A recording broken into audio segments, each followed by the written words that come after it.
The faint buzzing of fluorescent lights overhead was the only sound in the cramped subway car as Noah Collins clutched his daughter Lily's small hand, his eyes scanning the tired faces of evening commuters.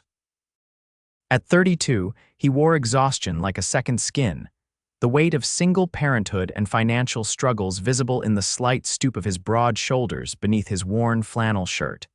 "Daddy, how many more stops?" 6-year-old Lily asked, tugging at his calloused hand, her bright blue eyes so like her mother's peering up at him from beneath a mop of unruly brown curls. "Just 3 more, sweetheart," Noah replied, summoning a smile that belied the anxiety gnawing at him. The rent was due in 3 days, and he was still short $200 despite picking up extra shifts at the construction site. The subway jerked to a halt at the next station, and several passengers disembarked while a few more stepped aboard.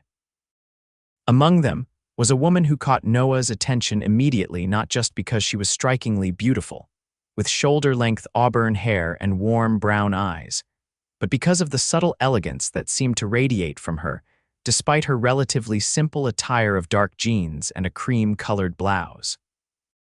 She took a seat across from Noah and Lily, offering them a brief smile before opening a leather-bound notebook. Noah noticed the fine quality of her bag and the gleam of what appeared to be an expensive watch on her wrist, but his attention was quickly diverted by Lily, who had begun to swing her legs restlessly. "Can we have spaghetti for dinner?" Lily asked, her voice carrying in the quiet car. "We had pasta yesterday," Noah replied gently. "How about some of those chicken nuggets you like?" From across the aisle, the auburn-haired woman glanced up, a small smile playing at the corners of her lips. Their eyes met briefly, and Noah felt an unexpected flutter in his chest. The subway lurched forward, and Noah returned his attention to Lily, who was now excitedly recounting her day at school. He nodded and responded at appropriate intervals, all while acutely aware of the woman across from them, who was now typing something on her phone. And then Miss Roberts said my drawing was the best in the class, Lily continued proudly. She hung it up on the special wall. "That's wonderful, sweetie," Noah said, genuine pride warming his voice. "You'll have to show me when we get home." The subway stopped again, and more passengers filed out. The woman remained seated, her attention now on the book in her lap.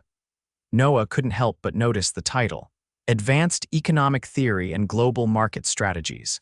Definitely not light reading. As the subway pulled away from the station, Noah observed a subtle change in the woman's demeanor. Her posture stiffened, and she seemed to blink rapidly, her hand suddenly gripping the edge of her seat with white knuckles. "Are you okay?" Noah asked before he could stop himself. She looked up, her eyes now unfocused and confused. I think I need to." She didn't finish her sentence. Instead, her body went rigid, the book sliding from her lap to the floor with a dull thud. Noah recognized the signs immediately. His cousin had epilepsy. Without hesitation, he moved across the aisle, gently guiding the woman to lie on her side on the seat. "Lily, stay where you are," he instructed calmly but firmly. The woman's body began to convulse, and Noah quickly removed his jacket, placing it under her head to prevent injury. A few other passengers looked on with concern, but Noah remained focused. "It's going to be okay," he said soothingly, keeping a steady hand on her shoulder to prevent her from falling off the seat. "I'm right here with you." The seizure lasted for what felt like an eternity, but was likely only a minute or two. As the woman's convulsions subsided, her eyes fluttered open, confusion evident in her gaze. What happened?" she murmured, her voice barely audible. "You had a seizure," Noah explained gently. "Just stay still for a moment. Are you on medication for this? Do you need me to call someone?" She seemed to process his words slowly, her eyes gradually clearing. "Yes, in my bag, there's a small case." Noah reached for her purse, feeling strangely intrusive but knowing it was necessary. He found a small pillbox and handed it to her. With shaking hands, she extracted a tablet and swallowed it dry. "Thank you," she said, her voice stronger now. "I haven't had an episode in years. I don't know what happened." "Sometimes they just come back," Noah said. "My cousin has epilepsy. Is there someone I should call for you?" She shook her head slightly, wincing as she did so. "No, I'll be fine. My name is Penelope, by the way, Penelope Evans." "Noah Collins," he replied, And that's my daughter, Lily. Lily had moved closer, her eyes wide with concern. Are you okay, lady? She asked, her small face solemn. Penelope's expression softened. I'm feeling much better now, thanks to your dad. He knew just what to do. The subway announcement indicated they were approaching the next station, Noah and Lily's stop. This is us, Noah said, reluctant to leave Penelope alone after what had just happened. Are you sure you're okay? Penelope attempted to sit up but swayed slightly, still disoriented. Actually, I don't think I should be alone right now. Would it be a terrible imposition if I came with you? Just until I feel steady enough to get home. I can call a car service then. Noah hesitated only for a moment. His apartment was small and far from impressive, but he couldn't in good conscience leave her in this state. Of course, our place is just a couple blocks from the station. They disembarked together, Noah keeping a supportive hand under Penelope's elbow as they navigated the stairs up to street level. Lily skipped ahead, occasionally turning to make sure they were following. I'm sorry to be such a burden, Penelope said quietly as they walked. I don't usually make a habit of inviting myself to strangers' homes. And I don't usually bring strangers home, Noah replied with a small smile, but I think we can make an exception for medical emergencies. As they approached his building, a weathered brick structure in a modest neighborhood, Noah felt a flicker of embarrassment. The contrast between Penelope's evident refinement and his humble circumstances couldn't have been more stark. It's nothing fancy, he said as they entered the lobby with its flickering overhead light and faded carpet. I grew up in a place much like this, Penelope replied, her tone genuine. It's not the walls that make a home. The elevator was out of service again, so they climbed the 3 flights of stairs to Noah's apartment. By the time they reached his door, Penelope seemed steadier, though still pale. The apartment was small but tidy, with mismatched furniture that spoke of pieces collected over time rather than bought as a set. Crayon drawings decorated the refrigerator, and a stack of children's books sat on the coffee table. Make yourself comfortable, Noah said, gesturing to the worn but clean sofa. Can I get you some water? Tea, water would be wonderful, thank you, Penelope replied, sinking gratefully onto the couch. Lily had already bounded off to her room, returning moments later with a stuffed rabbit. This is Mr. Hoppy, she announced, holding the well-loved toy out to Penelope. He makes me feel better when I'm sick. Penelope accepted the rabbit with a gentle smile. Thank you, Lily, that's very kind of you. Noah returned with a glass of water and handed it to Penelope, who took it with murmured thanks. As she sipped, Noah noticed the fine quality of her manicure and the subtle designer logo on her watch, small details that spoke of wealth he could only imagine. I should call a car, Penelope said after a moment, reaching for her phone. I've imposed enough. You should rest a bit longer, Noah suggested. Post-seizure fatigue is real, at least stay until you've finished your water. Penelope hesitated, then nodded. Perhaps you're right, thank you. Daddy, can I show her my special drawing? Lily asked, already pulling a slightly crumpled paper from her backpack. If Miss Evans doesn't mind, Noah replied. I'd love to see it, Penelope said, her expression warming as Lily proudly presented her artwork, a colorful rendition of what appeared to be a family of 3 standing beside a rainbow-hued house. That's me, and that's Daddy, Lily explained, pointing to the figures. And that's. She paused, her finger hovering over the 3rd figure. That's just someone else. Noah felt his heart constrict, knowing the 3rd figure represented the mother Lily barely remembered, his wife, Emma, who had died of cancer when Lily was just 2. Penelope seemed to sense the weight of the moment. It's beautiful, Lily, she said softly. You're very talented. Lily beamed at the praise, then turned to Noah. Daddy, I'm hungry. Right, dinner, Noah said, grateful for the change of subject. How about those chicken nuggets we talked about? Actually, Penelope interjected, would it be all right if I ordered us all dinner? As a thank you for helping me, I know a great Italian place nearby that delivers. Noah's pride warred with practicality.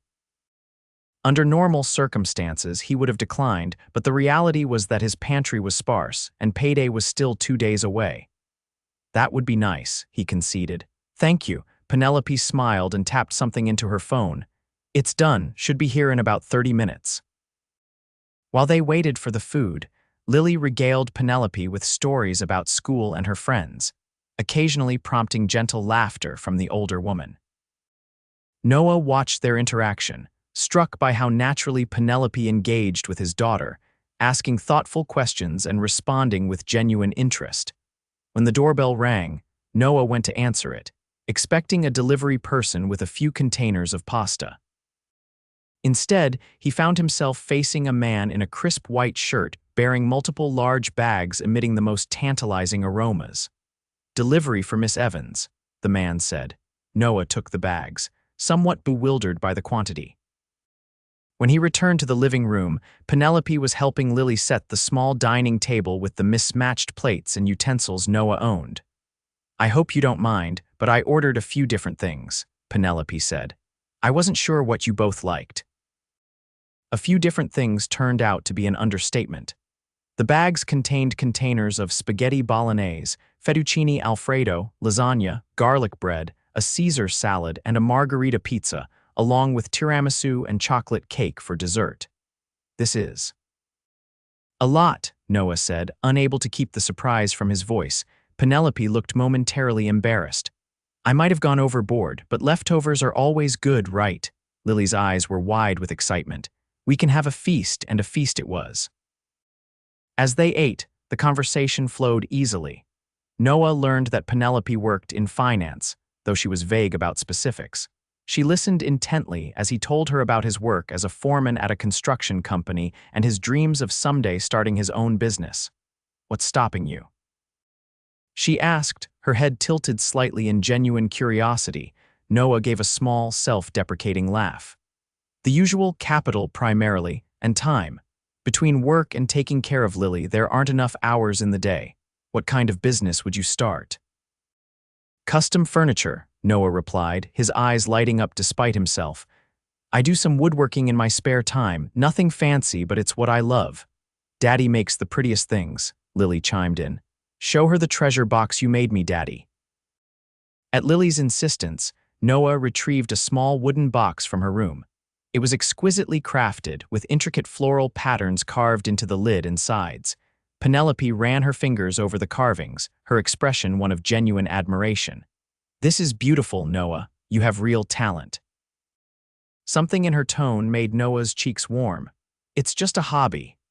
"It could be more," Penelope said softly. After dinner, with Lily beginning to yawn, Noah excused himself to put her to bed. When he returned to the living room, he found Penelope standing by the window, looking out at the city lights. "She's a wonderful child," Penelope said without turning around.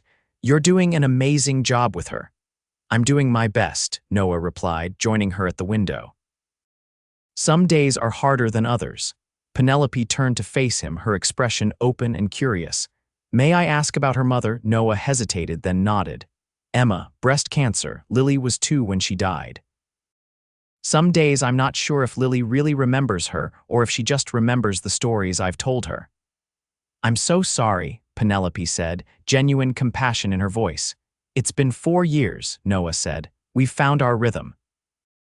But sometimes I worry that I'm not enough, that she needs more than I can give her. From what I've seen today, you're giving her exactly what she needs: love, security, and a father who believes in her." Penelope's hand briefly touched his arm, a gesture of reassurance that sent an unexpected warmth through him. Their eyes met, and for a moment, Noah forgot about the difference in their circumstances, about the rent he couldn't quite afford, about all the things he wanted to give Lily but couldn't. For a moment, he was just a man standing close to a beautiful, kind woman who looked at him as if she saw something worthwhile. The moment was broken by Penelope's phone buzzing. She glanced at it and sighed. "My car is here, I should go. Are you sure you're okay to be alone?" Noah asked, concern evident in his voice. "I'll be fine," she assured him. "The medication has kicked in and I feel much steadier now." At the door, she turned to him, an unreadable expression on her face. "Thank you, Noah, not just for helping me during the seizure, but for reminding me of something important." Before he could ask what she meant, she leaned forward and pressed a soft kiss to his cheek. "Goodbye." And then she was gone, leaving Noah standing in his doorway, his hand unconsciously rising to touch the spot where her lips had been. The next morning, Noah woke to the familiar sound of Lily chattering to her stuffed animals in the next room. As he prepared breakfast, the last of the cereal, with just enough milk, his thoughts drifted to Penelope. He wondered if she had made it home safely, if she was feeling better, if he would ever see her again. The thought that he likely wouldn't left him with an unexpected hollow feeling. After dropping Lily off at school, Noah headed to the construction site, throwing himself into work with even more vigor than usual, hoping physical exertion would distract him from thoughts of auburn hair and kind brown eyes. It was mid-morning when the site manager called him over. "Collins, there's someone here to see you." Curious, Noah made his way to the site office, dust and sweat clinging to his T-shirt. When he entered, he stopped short at the sight of Penelope standing there, looking impossibly elegant in a navy blue dress and heels that seemed wholly out of place amid the construction paraphernalia. "Penelope," he said, suddenly conscious of his appearance, "is everything okay?" She smiled, a hint of nervousness in her expression. "Everything's fine. I hope you don't mind my coming here. I asked around and someone directed me to your site." "Not at all," Noah replied, still confused. "But how did you know where I work?" "You mentioned yesterday that you were working on the new Riverside development," she explained. "I made some calls." Noah's eyebrows rose. "You must have some connections to find that out so quickly." Something flickered across Penelope's face, hesitation, perhaps. "Noah, there's something I'd like to discuss with you. Would you have time for lunch?" "I usually just grab something quick from the food truck," Noah said, gesturing vaguely toward the street. "Perfect," Penelope replied, surprising him. "I haven't had food truck tacos in ages."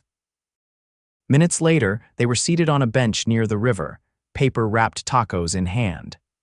Noah had changed his shirt but still felt underdressed next to Penelope's polished appearance. "I wanted to thank you again for yesterday," Penelope began, "and to apologize for not being entirely forthcoming about myself." Noah took a bite of his taco, eyeing her curiously. "You don't owe me your life story." "Perhaps not, but I do owe you honesty, especially considering what I'm about to propose." She set her barely touched taco aside and turned to face him fully. "Noah, I'm not just in finance. I'm the CEO of Evans Global Investments. My father founded the company, and I took over 5 years ago when he retired." Noah nearly choked on his food. Evans Global Investments was a massive financial conglomerate. He'd seen their name on buildings downtown. "You're that Evans?" Penelope nodded, watching his reaction carefully. "Yes." "And yesterday, when you showed me your woodworking, I saw something special. I'd like to invest in your furniture business." Noah stared at her, taco forgotten in his hand. "You can't be serious." "I'm completely serious," Penelope replied. "I make investments based on potential and passion, and you have both in abundance. I've had my team draw up a preliminary proposal." She reached into her bag and extracted a folder, handing it to him. Noah opened it cautiously, as if expecting it to disappear at any moment. Inside were detailed plans for a small but fully equipped workshop, complete with financial projections and a marketing strategy. "This is," he began but couldn't find the words. "An investment," Penelope supplied, "not charity. I expect returns eventually, but I'm prepared for a longer horizon than most investors. What I'm not prepared to do is watch talent like yours go to waste because of lack of opportunity." Noah closed the folder, his mind racing. "Why, you barely know me." Penelope's expression softened. "Sometimes you just know when something or someone is worth taking a chance on." Their eyes held for a long moment, and Noah felt that same flutter in his chest he'd experienced on the subway. "I don't know what to say." "Say you'll think about it," Penelope suggested. "Take the proposal home, review it. We can discuss it over dinner tomorrow night if you'd like. I know a wonderful restaurant that has a children's menu for Lily." Noah's pride warred with his dreams. "This feels too good to be true." "I understand your hesitation," Penelope said. "But sometimes good things do happen, Noah. Sometimes people connect in unexpected ways, and it changes everything." He studied her face, looking for any sign of insincerity or ulterior motive, but found only earnestness and something else, a warmth in her eyes when she looked at him that made his heart race. "Dinner tomorrow sounds good," he finally said, "but I need to find a sitter for Lily." Bring her along, Penelope insisted. I'd love to see her again. As they parted ways, Noah, with the proposal tucked carefully under his arm, he felt as if his world had shifted on its axis. The possibility of pursuing his dream was suddenly tangible, but it was the prospect of seeing Penelope again that filled him with an anticipation he hadn't felt in years. That evening, after Lily was asleep, Noah pored over the proposal. It was comprehensive and fair, generous even. Penelope was offering to invest enough capital to set up a proper workshop and cover operating costs for the first year, in exchange for a 30% stake in the business. There were no hidden catches, no unreasonable demands. The next day passed in a blur of anticipation. Noah found himself checking the clock repeatedly, counting down the hours until dinner. He'd told Lily they were going out with Miss Penelope, and she had been excited, asking if Miss Penelope would bring Mr. Hoppy with her. When evening came, Noah dressed in his best shirt, a dark blue button-down that Emma had given him years ago, and helped Lily into her favorite purple dress. As they waited on the sidewalk outside their building, Noah felt an unfamiliar nervousness. A sleek black car pulled up and the driver stepped out to open the door. Penelope emerged, looking stunning in a simple green dress that complemented her auburn hair. "You look beautiful," Noah said before he could stop himself. Penelope's smile was warm. "So do you, both of you." Lily beamed up at her. "Daddy says we're going to a fancy restaurant. I've never been to a fancy restaurant before." "Well, then we'll have to make it extra special," Penelope replied, taking the little girl's hand. The restaurant was indeed fancy, the kind of place Noah would never have entered on his own. But with Penelope by his side, he felt less out of place than he might have expected. She had a way of making him feel at ease, of bridging the vast gap between their worlds. Over dinner filet mignon for the adults and chicken fingers for Lily, they discussed the proposal. Noah had questions, which Penelope answered openly and honestly. By the time dessert arrived, he had made his decision. "I'd like to accept your offer," he said, watching as Lily happily devoured her chocolate sundae. "But I want to make sure we're clear on something." Penelope looked at him expectantly. "This us having dinner, spending time together, it can't be contingent on the business arrangement," Noah said carefully. "If we decide to explore whatever this is between us, it has to be separate." Penelope's expression softened. "I couldn't agree more. In fact, I was going to suggest the same thing. The investment is because I believe in your talent. Dinner is because I enjoy your company. Two separate things." Relief washed over Noah. "Good, because I really enjoy your company too." Their eyes met across the table, and something unspoken passed between them, a recognition of possibility, of a connection neither had been looking for but both now cherished. As the weeks passed, Noah's furniture business began to take shape. With Penelope's investment, he was able to lease a small workshop space and purchase quality equipment. He started with custom pieces for a few select clients. Connections Penelope had made, but word of his craftsmanship spread quickly. Meanwhile, his relationship with Penelope blossomed. They saw each other several times a week, sometimes with Lily, sometimes alone when Noah could arrange for a sitter. Penelope fit into their lives with surprising ease, her wealth and status seeming less and less important as they got to know each other better.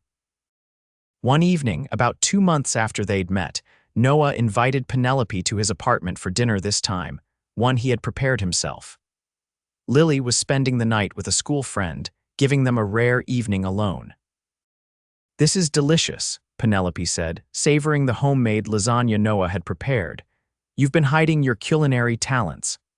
"I have many hidden talents," Noah replied with a smile, enjoying the blush that colored Penelope's cheeks. After dinner, they moved to the sofa, the small apartment feeling cozier than cramped with just the two of them. Noah poured glasses of wine, and they sat close together, the space between them charged with unspoken feelings.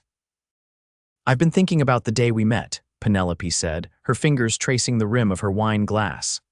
"About how if I hadn't had that seizure, we might never have spoken." "Do you believe in fate?" Noah asked, his voice low. Penelope considered the question. "I believe in recognizing opportunity when it presents itself, even in unexpected forms." Like a medical emergency on a subway. Like a kind man who knew exactly what to do when I was at my most vulnerable, she corrected, her eyes meeting his. You didn't hesitate, Noah. You didn't see a stranger or a potential burden, you just saw someone who needed help. Anyone would have done the same, Noah said, slightly uncomfortable with her praise. No, they wouldn't have, Penelope insisted. That's what makes you special. That and 100 other things I've discovered since. The earnestness in her voice made Noah's heart race. Setting aside his wine glass, he reached for her hand. Penelope, these past weeks have been, I don't have words for what they've meant to me. Try, she encouraged softly. Noah took a deep breath. When Emma died, I thought that part of my life was over. I had Lily, and that was enough. I didn't think I'd ever feel this way again, this excited about waking up each day, this hopeful about the future, this. He paused, gathering his courage, this in love. Penelope's breath caught, her fingers tightening around his. Noah, I know it might seem fast, he continued, and I know our lives are very different, but I've fallen in love with you, Penelope Evans, seizures, billions, and all. A smile bloomed across Penelope's face, radiant and unguarded. I love you too, Noah Collins. Your strength, your kindness, your devotion to Lily, your passion for your craft, all of it. I love all of it. He leaned forward, and their lips met in a kiss that felt like coming home, tender at first, then deepening with shared longing and newfound certainty. When they finally drew apart, Penelope rested her forehead against his. I should tell you something. I haven't had a seizure since that day on the subway. My neurologist thinks it might have been triggered by stress and exhaustion. I've been working too hard for too long, not taking care of myself. And now, Noah asked, his hand gently cupping her cheek. Now I have someone reminding me that there's more to life than quarterly reports and board meetings, she replied, turning her face to kiss his palm. Someone who sees me as just Penelope, not as the CEO of Evans Global. You'll always be just Penelope to me, Noah assured her. The woman who falls asleep during movies, who sneaks extra cookies to Lily when she thinks I'm not looking, who gets absurdly competitive during board games. Penelope laughed, the sound filling the small apartment with joy. And you'll always be just Noah to me. Not my investment, not a project, just the man I love. They spent the night talking, planning, dreaming about his business, about her company, about Lily, about themselves. As dawn broke, casting golden light across the worn furniture of Noah's apartment, they knew that whatever the future held, they would face it together. 6 months later, Noah's custom furniture business was thriving. His pieces were featured in a prestigious design magazine, and he had a waiting list of clients eager for his craftsmanship. The workshop had expanded, and he'd hired 2 assistants to help meet demand. His personal life had undergone equally significant changes. He and Penelope were engaged, planning a small ceremony with Lily as the flower girl. They had found a house not as grand as what Penelope could have afforded, but more spacious than Noah's apartment, with a large backyard for Lily and an attached workshop for Noah. One evening, as they sat on the porch of their new home watching Lily chase fireflies in the twilight, Penelope's head resting on Noah's shoulder, he reflected on the strange twist of fate that had brought them together. Do you ever think about how different our lives would be if you hadn't had that seizure? He asked, his arm tightening around her. Penelope looked up at him, her eyes filled with love. Sometimes. But then I remember that even without the seizure, I would have noticed you and Lily on that subway. The seizure just sped things up a bit. Is that so? Noah asked, amused. And what would you have done? Struck up a conversation with the construction worker and his daughter? Absolutely, Penelope replied without hesitation. I would have found a way. Some connections are just meant to be, Noah. Ours is one of them. As Lily ran up to show them a particularly bright firefly cupped gently in her small hands, Noah felt a profound sense of gratitude wash over him.